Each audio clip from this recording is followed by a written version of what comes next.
Hello दोस्तों, नमस्कार। मैं शंकर आप सभी का अपने यूट्यूब चैनल टाइगर लर्न 98 में बहुत बहुत स्वागत करता हूं। अगर आप हमारे चैनल पर पहली बार विजिट कर रहे हैं तो हमारे चैनल को सब्सक्राइब कर लें और बेल आइकन को ज़रूर प्रेस कर लें ताकि सबसे पहले नोटिफिकेशन आपके पास पहुंच सके। जी हाँ दोस्तों, और ये एग्ज़ाम के लिए बहुत ही महत्वपूर्ण क्वेश्चन हम लेके आते हैं जो आपके एग्ज़ाम में बहुत ही हेल्पफुल होंगे। जी हाँ दोस्तों, आप हमारे चैनल को सब्सक्राइब कर लें। आइए, और आज हम आपको सीटेट के एग्ज़ाम के ध्यान में रखते हुए सीटेट के महत्वपूर्ण क्वेश्चन लेके आए हैं जो आपके एग्जाम में बहुत ही महत्वपूर्ण होंगे। चलिए दोस्तों, पहला क्वेश्चन है RT 2009 के अनुसार शिक्षक हेतु प्रति सप्ताह कार्य घंटा, यानी RT एक्ट जो है, राइट टू एजुकेशन एक्ट के तहत जो है एक शिक्षक को एक सप्ताह में मिनिमम कितने घंटे पढ़ाना चाहिए। इसका कौन सा ऑप्शन सही होगा? 35 घंटा, 42 घंटे, 45 घंटे या 48 घंटे? जी हाँ, इसका सही ऑप्शन होगा ऑप्शन सी। ऑप्शन सी 45 घंटे। एक टीचर को एक सप्ताह में मिनिमम 45 घंटे की शिक्षा बच्चों को देनी होती है। यह नेक्स्ट क्वेश्चन है, झाऊ झाऊ किस राज्य का प्रसिद्ध लोक नृत्य है? इसके ऑप्शन नागालैंड, अरुणाचल प्रदेश, झारखंड, मध्य प्रदेश। जी हाँ, इसका सही ऑप्शन होगा झारखंड, ऑप्शन सी। झारखंड जो है, यहाँ का झाऊ जो है उस राज्य का प्रसिद्ध लोक नृत्य है। थर्ड क्वेश्चन है, निम्न में से कौन सा कथन अधिगम की प्रक्रिया को उचित ढंग से प्रस्तुत करता है? ऑप्शन है व्यवहार में परिवर्तन, सामाजिक व्यवहार में परिवर्तन, कक्षा कक्ष में अधिगम और संवेदनाओं में परिवर्तन। जी हाँ, इसका सही ऑप्शन होगा ऑप्शन ए, व्यवहार में परिवर्तन।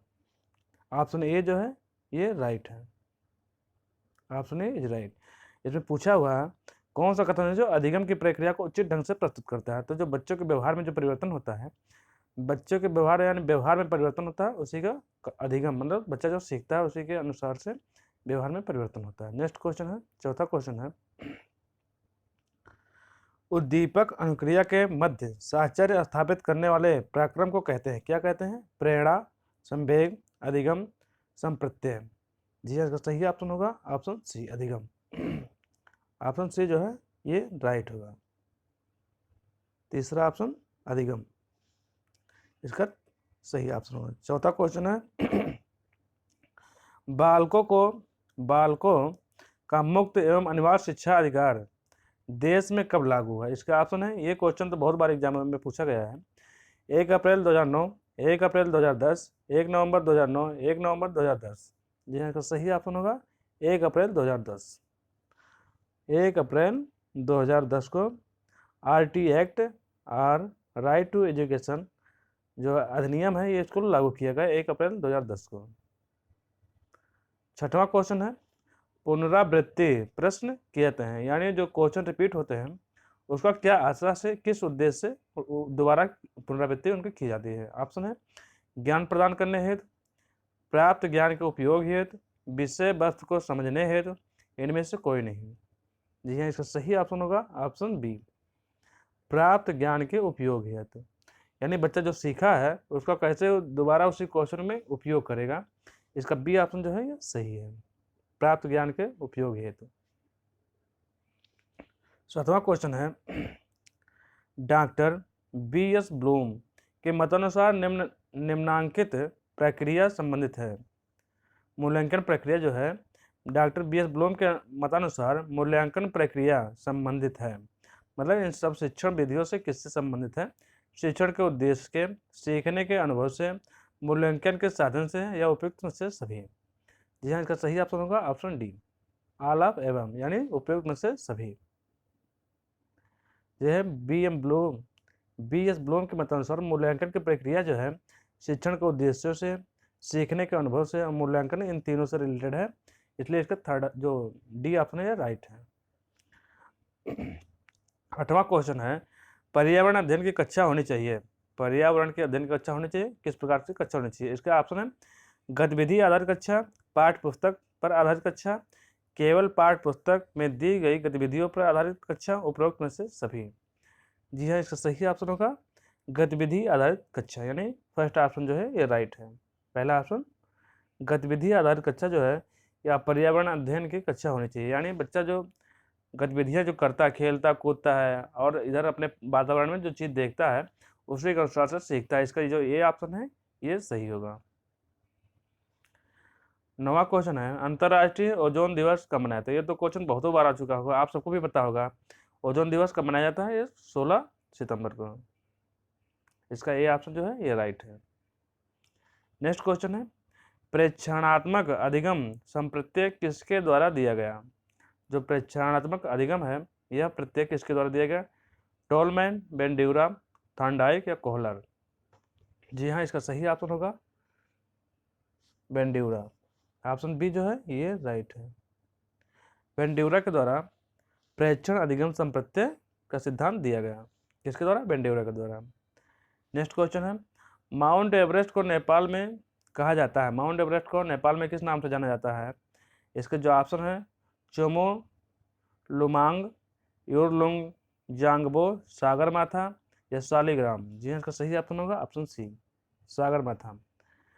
माउंट एवरेस्ट को नेपाल में किस नाम से जानते हैं? सागरमाथा के नाम से जाना जाता है, जो विश्व की सर्वोच्च चोटी है। इसकी ऊंचाई 8,848 मीटर है। जी दोस्तों, नेक्स्ट क्वेश्चन है 12 नंबर क्वेश्चन है, निम्न में से कौन सा या कौन सी बायोडीजल की फसल है? ये भी क्वेश्चन कई और पूछा जा चुका है आपके सीटेट के एग्जाम में और अन्य एग्जामों में भी। इसके ऑप्शन है कपास, गन्ना, जेट्रोफा, आलू। जी हाँ, इसका सही ऑप्शन होगा ऑप्शन सी जेट्रोफा। जो है इसे रतन जोत का पेड़ भी कहते हैं या बायोडीजल का फसल भी कहा जाता है। क्वेश्चन नंबर 13 है, भारतीय संविधान का अनुच्छेद 40 राज्य को सार्थक कदमों हेतु परामर्श देता है। मतलब राज्य को जो आर्टिकल अनुच्छेद 40 है वह किस लिए राज्य को क्या निर्देश देता है? इसका ऑप्शन है समाज सिविल संहिता से संबंधित, ग्राम पंचायतों के संगठन से संबंधित, नगर पालिकाओं के गठन से संबंध, कर्मकारों के निर्वाह योग्य मजदूरी से संबंध। जी हाँ, इसका सही ऑप्शन होगा ऑप्शन बी ग्राम पंचायतों के गठन से संबंध में अनुच्छेद 40 में जो डीपीएसपी में इसका उल्लेख किया गया है अनुच्छेद 40 में। और ये समान नागरिक संहिता जो है अनुच्छेद 44 के अंतर्गत इसका उल्लेख किया गया है, जो हमारे राज्य के नीति निश्चित तत्व में इसका उल्लेख है। क्वेश्चन नंबर 14 है, अंतर्राष्ट्रीय मातृभाषा दिवस कब मनाया जाता है? इसके ऑप्शन है 12 जनवरी, 21 फरवरी, 12 मार्च, 21 मार्च, 12 अप्रैल। जी हाँ, इसका सही ऑप्शन होगा ऑप्शन बी 21 फरवरी को। 21 फरवरी को अंतर्राष्ट्रीय मातृभाषा दिवस मनाया जाता है। और 15 नंबर क्वेश्चन है, कौन सी प्रोटीन दूध में पाई जाती है? इसका ऑप्शन है एग्लूटिनिया, केसिन, मायोसिन, हीमोग्लोबिन। जी हाँ, इसका सही ऑप्शन होगा ऑप्शन बी केसिन। जो दूध में कौन सी विटामिन पाई जाती है? तो इसमें केसिन नामक विटामिन दूध में पाई जाती है। वंचित क्वेश्चन नंबर 16 है, वंचित समूह के विद्यार्थियों को सामान्यतः विद्यार्थियों के साथ पढ़ाना चाहिए। इसका अभिप्राय क्या है? मतलब जो बच्चे कमजोर हैं या जो पिछड़े हुए बच्चे हैं उनको समान विद्यार्थी के साथ कैसे पढ़ाना चाहिए? इसका ऑप्शन होगा समावेशी शिक्षा, विशेष शिक्षा, एकीकृत शिक्षा या अपवर्जन शिक्षा। जी हाँ, इसका सही ऑप्शन होगा समावेशी शिक्षा। ऑप्शन ए जो है समावेशी शिक्षा। वंचित वर्ग के विद्यार्थियों को समान विद्यार्थियों के साथ पढ़ाना चाहिए। समावेशी में सबको साथ लेकर पढ़ाना चाहिए। क्वेश्चन नंबर 17 है, भाषा में अर्थ की सबसे छोटी इकाई क्या है? भाषा की सबसे छोटी इकाई क्या है? स्वनिम, रूपिम, वाक्य, संकेत, प्रयोग, विज्ञान। जी हाँ, इसका सही ऑप्शन होगा ऑप्शन बी रूपिम। भाषा की सबसे छोटी इकाई अगर पूछता है आपसे एग्जाम में तो इसका ऑप्शन होगा रूपिम। क्वेश्चन नंबर 18 है, भारत के सभी न्यायालयों में सुनवाई का अधिकार किसके पास होगा या किसके पास होता है? भारत के नियंत्रक एवं महालेखा परीक्षक के पास, लोकसभा अध्यक्ष के पास, भारत के महान्यायवादी के पास या भारत के प्रधानमंत्री के पास? जी हाँ, इसका सही ऑप्शन होगा ऑप्शन सी भारत के महान्यायवादी के पास। जो अटॉर्नी जनरल ऑफ इंडिया होता है उसके पास भारत के सभी न्यायालयों में वो सुनवाई कर सकता है। क्वेश्चन नंबर 19 है, मानव गुर्दा में पथरी बनी होती है, जो पथरी या स्टोन कहते हैं, मानव के गुर्दे में जो पथरी बनती है वह किस धातु से, मतलब कौन से कौन से मटेरियल से मिलकर बनी होती है? इसका ऑप्शन है sodium acetate, calcium oxalate, calcium acetate, sodium benzoate. जी हाँ, इसका सही ऑप्शन होगा ऑप्शन बी, कैल्शियम ऑक्जेलेट। अगर आपसे पूछता है एग्जाम में कि मानव के गुर्दे या कहीं पर जो पथरी बनती है, स्टोन बनता है, उसमें कौन सी धातु मिली होती है, तो इसमें कैल्शियम ऑक्जेलेट होता है। ऑप्शन सही होगा। क्वेश्चन नंबर 20 है, प्रागैतिहासिक में किस उपसर्ग का प्रयोग हुआ है?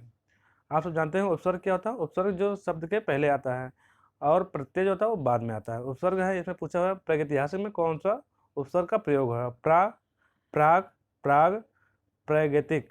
जी हाँ, इसका सही ऑप्शन होगा ऑप्शन बी, प्राग। इसमें कौन सा प्रत्यय का उपसर्ग का प्रयोग हुआ? प्राग का। क्वेश्चन नंबर 21 है, सीखने की परिघटना में निम्न में से कौन सा आवश्यक घटक नहीं है? मतलब बच्चा जो सीखता है उसमें कौन सा आवश्यक घटक नहीं है? अधिगमकर्ता, आंतरिक अवस्था, प्रेरक या शिक्षक। जी हाँ, इसका सही ऑप्शन होगा शिक्षक। ऑप्शन जो डी है ये सही है। सीखने के परिघटना में निम्न में से कौन सा आवश्यक घटना नहीं है? कोई जरूरी नहीं है कि शिक्षक हो तभी हम सीखेंगे, हम वैसे भी अपने स्वतः ही सीख सकते हैं। इसके लिए ऑप्शन जो होगा ऑप्शन डी सही है। यदि छात्र अधिकांश कार्य स्वयं अपने हाथों से करता है तो छात्र में, मतलब अगर छात्र जो स्वयं अपना कार्य करता है उसके शरीर में या उसके मस्तिष्क में क्या प्रभाव पड़ेगा, इसके बारे में पूछा हुआ है। इसके ये ऑप्शन है, शारीरिक शक्ति बढ़ती है, मानसिक शक्ति बढ़ती है, आत्मनिर्भरता पैदा होता है, परिश्रम करने की भावना जागृत होती है। जी हाँ, इसका सही ऑप्शन होगा ऑप्शन सी, ऑप्शन सी, आत्मनिर्भरता पैदा होती है। या छात्र या बच्चा जब स्वयं अपना कार्य करता है तो उससे वह आत्मनिर्भर बनता है। क्वेश्चन नंबर 23 है, समग्रता के सिद्धांत के प्रवर्तक हैं, यानी समग्रता का सिद्धांत जो है किसने दिया हुआ है? इसका ऑप्शन है R.M. गैने, व्लादिमीर एवं अन्य, B.S. Bloom, B.F. स्किनर। जी हाँ, इसका सही ऑप्शन होगा व्लादिमीर एवं अन्य। ऑप्शन बी जो है ये सही होगा, ऑप्शन बी राइट। समग्रता के सिद्धांत का प्रवर्तक कौन है? व्लादिमीर एवं अन्य। नेक्स्ट क्वेश्चन है, पावलाव के अनुबंधन प्रयोग में केवल ध्वनि की उपस्थिति करने पर होने वाली अनुक्रिया को कहते हैं? आप सबने इसको पढ़ा ही होगा। पावलाव के अनुबंधन जो सिद्धांत है, उन्होंने एक कुत्ते को घंटी बजा के उसको खाना देते थे, उसके बारे में पूछा हुआ है। पावलाव के अनुबंधन प्रयोग में केवल ध्वनि की उपस्थिति करने पर होने वाली अनुक्रिया को कहते हैं, क्या कहते हैं? इसका ऑप्शन है अनानुबंधित अनुक्रिया, अनुबंधित अनुक्रिया, अव्यक्त अनुक्रिया, अदृश्य अनुक्रिया। जी हाँ, इसका सही ऑप्शन होगा अनुबंधित अनुक्रिया। यानी वो ध्वनि को सुनकर ही कुत्ते का लार गिरने लगता है, इसलिए इसको उससे जोड़ दिया गया है, इसलिए इसको अनुबंधित अनुक्रिया कहते हैं। अधिगम सर्वोत्तम होता है जब, यानी अधिगम बच्चा सबसे अधिक कब सीखता है? बुद्धि होगी, अनुशासन होगा, अब प्रेरणा होगी, अवृद्धि होगी। जी हाँ, इसका सही ऑप्शन होगा अभिप्रेरणा। जी हाँ, इसका सही 25वें क्वेश्चन का सही ऑप्शन होगा अप्रेरणा। जब बच्चा अप्रेरित होगा, यानी प्रेरित होगा सीखने के लिए, उत्सुक होगा, तो सबसे अधिक सीखेगा। इसका सही ऑप्शन जो है यह सही होगा। क्वेश्चन नंबर 26 है, कोहलर ने अपने अधिकांश संबंधी प्रयोग, यानी कोहलर ने सबसे अधिक प्रयोग किस जानवर पर किया? चिंपैंजी पर, कुत्ते पर, बिल्ली पर, कबूतर पर। जी हाँ, इसका सही ऑप्शन होगा ऑप्शन ए, चिंपैंजी पर। पावलोव ने किस पे किया? कुत्ते पर, और बिल्ली पर, कबूतर पे स्किनर ने किया। जी हाँ, नेक्स्ट क्वेश्चन है, क्वेश्चन नंबर 27 है, अंतर्राष्ट्रीय न्यायालय का मुख्यालय कहाँ स्थित है? अंतर्राष्ट्रीय न्यायालय जो है इसका मुख्यालय कहाँ स्थित है? शिकागो में, पेरिस में, न्यूयॉर्क में, द हेग में। जी हाँ, इसका सही ऑप्शन होगा ऑप्शन डी, हेग में। अंतर्राष्ट्रीय न्यायालय का मुख्यालय कहाँ है? हेग में। क्वेश्चन नंबर 28 है, हीमोग्लोबिन की कमी से कौन सा रोग होता है? Anaemia, diabetes, cancer, TB. जी हाँ, इसका सही ऑप्शन होगा ऑप्शन ए, एनीमिया। हीमोग्लोबिन की कमी से एनीमिया, यानी रक्त की अल्पता, यानी रक्त की कमी हो जाती है। इसका ए ऑप्शन जो है सही है। और डायबिटीज जो होता है, मधुमेह, या किसी व्यक्ति में जो शुगर के लेवल बढ़ जाता है तो ये डायबिटीज होता है। क्वेश्चन नंबर 29 है, लाल रक्त कणिकाओं का निर्माण हमारे शरीर के किस भाग में होता है? माइटोकॉन्ड्रिया, अस्थिमज्जा, यकृत या प्लीहा? जी हाँ, इसका सही ऑप्शन होगा अस्थिमज्जा, यानी बी ऑप्शन जो है ये राइट है। लाल रक्त कणिकाओं का निर्माण हमारे शरीर के अस्थिमज्जा यानी बोन मैरो में होता है। क्वेश्चन नंबर 30 है, ज्योति तीव्रता का मात्रक है? कैंडिला, एम्पियर, मीटर पर सेकेंड, रेडियन? जी हाँ, सही ऑप्शन होगा ऑप्शन ए कैंडिला। एम्पियर विद्युत धारा का मात्रक होता है, मीटर पर सेकेंड चाल का मात्रक, रेडियन होता है डिग्री या कोण का मान। जी हाँ, इसका सही ऑप्शन होगा ऑप्शन ए। क्वेश्चन नंबर 31 है, मौलिक अधिकारों के अंतर्गत कौन सा अनुच्छेद बच्चों के शोषण से संबंधित है? इसका ऑप्शन है आर्टिकल या अनुच्छेद 32, अनुच्छेद 24, अनुच्छेद 17, अनुच्छेद 19। जी हाँ, इसका सही ऑप्शन होगा ऑप्शन बी अनुच्छेद 24। अनुच्छेद 32 में अगर पूछता है तो इसमें क्या है, इसमें सुप्रीम कोर्ट होता है जो वो 5 प्रकार के रिट जारी कर सकता है किसी भी व्यक्ति के जब मौलिक अधिकारों का हनन होता है तो। अनुच्छेद 17 क्या है, स्पष्टता, अगर कोई व्यक्ति अनटचेबिलिटी रूल को फॉलो करता है तो अनुच्छेद 17 के अंतर्गत हम उसमें सुप्रीम कोर्ट में या किसी भी न्यायालय में जा सकते हैं। अनुच्छेद 19 क्या है, यह स्वतंत्रता है, यह व्यक्ति की स्वतंत्रता, ये 6 प्रकार की स्वतंत्रताएं प्रदान करता है अनुच्छेद 19। क्वेश्चन नंबर 32 है, 32 है, फेदोमीटर का प्रयोग किसे मापने के लिए किया जाता है? यानी फेदोमीटर जो है यह किस चीज़ को मापने में इसका प्रयोग किया जाता है? भूकंप में, वर्षा में, समुद्र की गहराई में, ध्वनि में? इसका सही ऑप्शन होगा समुद्र की गहराई में। फेदोमीटर से क्या नाम मापा जाता है? समुद्र की गहराई। अगर भूकंप पूछता है कि भूकंप किस में मापा जाता है तो ये उसमें वर्षा रेन गेज में, ध्वनि को हार्ट में, भूकंप को इस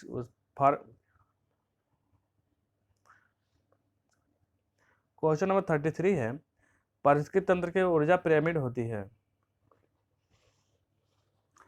पारिस्थितिक तंत्र की ऊर्जा पिरामिड होती है सदैव सीधा, सदैव उल्टा, सीधा और उल्टा दोनों, इनमें से कोई नहीं। जी हाँ, इसका सही ऑप्शन होगा ऑप्शन ए सदैव सीधा।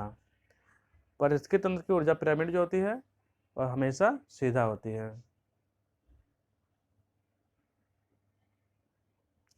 क्वेश्चन नंबर 34 है, नागार्जुन सागर बांध किस नदी पर बना गया है? बनाया गया है? इसका ऑप्शन होगा कृष्णा नदी, रावी नदी, गंगा नदी, दामोदर नदी पे?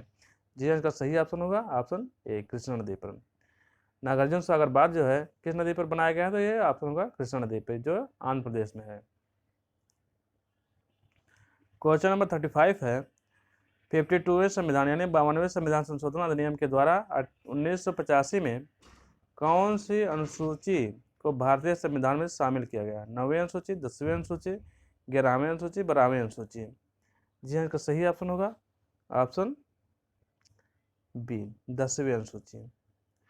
92वें संविधान 52वें संविधान संशोधन के तहत संविधान में 10वीं अनुसूची जोड़ी गई। अगर 9वीं पूछती तो ये पहला संविधान संशोधन हुआ था, पहला संविधान संशोधन 1991 में इसको जोड़ा गया था।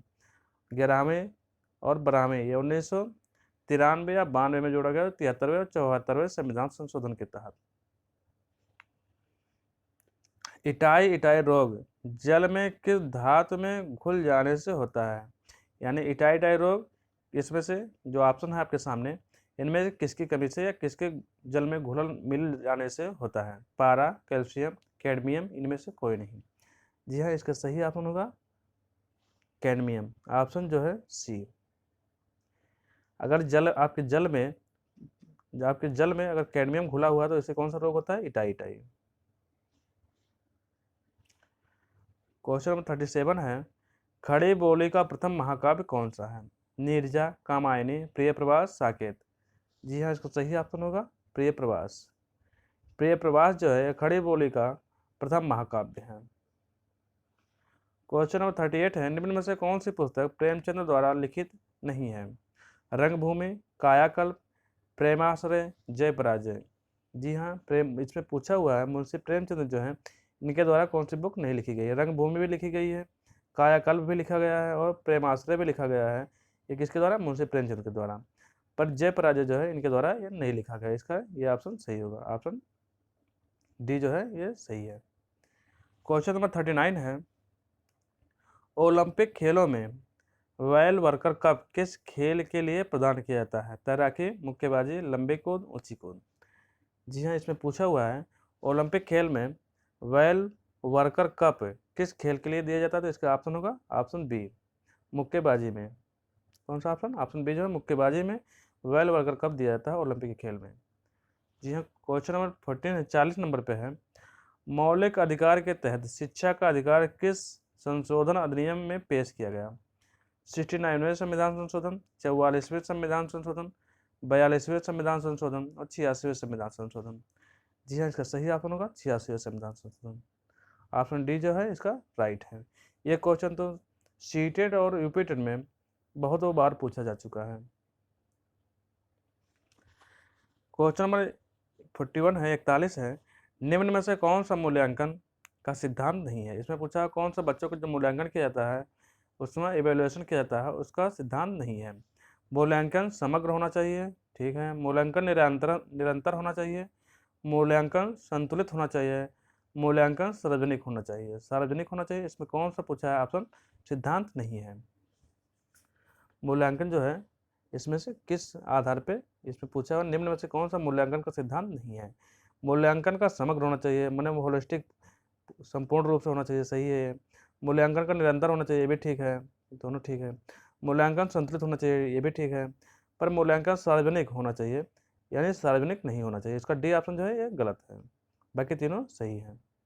मूल्यांकन सार्वजनिक नहीं होना चाहिए। क्वेश्चन नंबर 42 और 42 है। स्कूली शिक्षा में प्राथमिक स्तर पर गणित का पाठ्यक्रम होना चाहिए। मतलब जो बच्चे के प्राथमिक स्तर पे 1 से 5 तक के बच्चों को गणित की शिक्षा या गणित का पाठ्यक्रम होना चाहिए, किस लिए होना चाहिए ये पूछा हुआ है। शिक्षक केंद्रित होना चाहिए, नौकरी उन्मुख होना चाहिए, विषय वस्तु केंद्रित होना चाहिए, उद्देश्य केंद्रित होना चाहिए। जी हाँ, इसका सही ऑप्शन होगा विषय वस्तु केंद्रित होना चाहिए। स्कूली शिक्षा प्राथमिक स्तर पर बच्चों को पढ़ा रहे हैं गणित की शिक्षा, तो कैसा होना चाहिए? विषय वस्तु केंद्रित होना चाहिए शुरुआत में। क्वेश्चन नंबर 43 है 43 नंबर पे है। राष्ट्रीय पाठचर्या रूपरेखा 2005 के अंतर्गत परीक्षा सुधारों में निम्नलिखित में से किस सुधार को सुझाया गया है? खुली पुस्तक परीक्षा, सतत निरंतर एवं व्यापक मूल्यांकन, सामूहिक कार्य मूल्यांकन, उपरोक्त में से सभी। एनसीएफ 2005 एनसीएफ 2005 के अंतर्गत परीक्षा में सुधारों में निम्नलिखित किस सुधार को सुझाया गया? मतलब कौन सुधार करने को ये कहा गया? खुली पुस्तक परीक्षा, सतत या निरंतर व्यापक मूल्यांकन, सामूहिक कार्य मूल्यांकन। जहाँ इसका सही ऑप्शन होगा, इसमें ये भी सही है, ये भी ठीक है, ये भी, यानी उपरोक्त में से सभी या तीनों। सामूहिक कार्य मूल्यांकन, सतत मूल्यांकन और खुली पुस्तक मूल्यांकन, तीनों आधारों पर इसमें कहा गया है बच्चे को मूल्यांकन करने के लिए। क्वेश्चन नंबर 44 है। निम्नलिखित में से किस अवस्था में बच्चे अपने समवयस्क समूह के सक्रिय सदस्य हो जाते हैं? यानी बच्चा किस अवस्था में जो अपने ग्रुप मतलब सेम एज के बच्चों के साथ उनमें घुल मिल जाता है, घूमता है, सक्रिय हो जाता है, मतलब उनके साथ उठना बैठना चालू करता है। इसमें ऑप्शन होगा किशोरावस्था, प्रौढ़ावस्था, पूर्व बाल्यावस्था या बाल्यावस्था। जी हाँ, इसका सही ऑप्शन होगा ऑप्शन ए, किशोरावस्था। किशोरावस्था में बच्चा समवयस्क माने अपने समूह के बच्चों के साथ सक्रिय सदस्य हो जाता है। क्वेश्चन नंबर 45 है। संविधान का अनुच्छेद 123 इनमें से किसके साथ संबंधित है? सुप्रीम कोर्ट का सलाहकार क्षेत्राधिकार, राष्ट्रपति का अध्यादेश, चुनाव आयोग, जम्मू कश्मीर के विशेष स्थिति। जी हाँ, इसका सही ऑप्शन होगा ऑप्शन बी, राष्ट्रपति के अध्यादेश। अनुच्छेद जो 123 है, राष्ट्रपति अध्यादेश जारी करता है ये अनुच्छेद 123 के तहत। और सुप्रीम कोर्ट का सलाहकार क्षेत्राधिकार, ये अगर पूछता है किस अनुच्छेद के अंतर्गत होता है तो अनुच्छेद 143 के तहत। चुनाव आयोग 324 के तहत है। जम्मू कश्मीर 370 के तहत इसका वर्णन किया गया है। क्वेश्चन नंबर 46 है। किस मिट्टी को रेगोर मिट्टी के नाम से जाना जाता है? लाल मिट्टी, पीली मिट्टी, काली मिट्टी, इनमें से कोई नहीं। जिसका सही ऑप्शन होगा काली मिट्टी। काली मिट्टी को रेगोर मिट्टी या रेगुर मिट्टी भी कहा जाता है, काली मिट्टी भी कहा जाता है, या कपास मिट्टी भी इसी को कहा जाता है, काली मिट्टी को ही। क्वेश्चन नंबर 47 है, भारत का प्रथम राष्ट्रीय उद्यान कौन सा है? इसमें पूछा भारत का प्रथम राष्ट्रीय उद्यान कौन सा है? डाची गांव वन जीव अभ्यारण्य, कार्बेट नेशनल पार्क, हेली राष्ट्रीय उद्यान, Similipal Similipal national park, Hazaribagh national park. जी हाँ, इसका सही आंसर होगा जिम कार्बेट जो है उत्तराखंड में जो स्थित है, ये भारत का सबसे पहला राष्ट्रीय उद्यान है। क्वेश्चन 48 है, पर्यावरण शिक्षा का उद्देश्य क्या है? यानी बच्चों को जो हम पर्यावरण की शिक्षा देते हैं उसका उद्देश्य क्या है? पर्यावरण की सुरक्षा तथा संरक्षण, पर्यावरण के संसाधनों का अधिकतम उपयोग, पर्यावरण के संसाधनों का न्यूनतम उपयोग, इनमें से कोई नहीं। जी इसका सही ऑप्शन होगा ऑप्शन ए, पर्यावरण की सुरक्षा एवं संरक्षण। बच्चों को हम पर्यावरण की शिक्षा इसलिए देते हैं ताकि बच्चा जब बड़ा हो तो पर्यावरण को बचाए और उसका संरक्षण करे, पेड़ पौधों का। क्वेश्चन नंबर 49 है, ईवीएस। ईवीएस का फुल फॉर्म क्या है?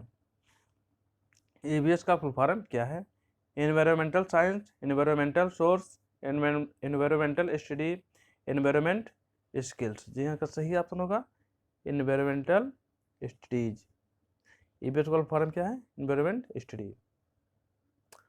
क्वेश्चन नंबर 50 है, 15 है, निम्नलिखित में से किस कार्य में पारिस्थितिकी संतुलन बिगड़ जाता है?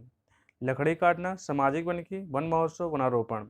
इसमें पूछा हुआ है किस कार्य से पारिस्थितिकी तंत्र जो संतुलन है उसका बिगड़ जाता है। इसका ये ऑप्शन जो है ये सही है, लकड़ी यानी पेड़ पौधों को काटने से हमारा जो पारिस्थितिकी तंत्र है उसका संतुलन बिगड़ जाता है, जबकि सामाजिक वानिकी इससे, वन महोत्सव से और वनारोपण से ये हमारे पर्यावरण जो है ये पेड़ पौधों की संख्या इससे बढ़ती है और पारिस्थितिकी संतुलन बना रहता है। आज का लास्ट क्वेश्चन है, क्वेश्चन 51 है, इसका आंसर आप कमेंट करके जरूर बताना। निम्न में गैसों में से कौन सी एक गैस है एक ग्रीन हाउस गैस नहीं है? इसमें पूछा निम्न गैसों में से कौन सी एक ग्रीन हाउस गैस नहीं है? इसके ऑप्शन है आपके सामने, आप कमेंट करके इसका आंसर जरूर बताना। जी हाँ दोस्तों, आज के सेशन में हमने 50 क्वेश्चन लेके आए थे जो सीटेट के एग्जाम में और अदर एग्जामों में बहुत बार पूछे जा चुके हैं। क्या दोस्तों, आपका आज का हमारा वीडियो आपको कैसा लगा? इसको कमेंट करके जरूर बताना और हमारे चैनल को सब्सक्राइब करना और लाइक करना। थैंक यू दोस्तों, वॉचिंग माय वीडियो। धन्यवाद।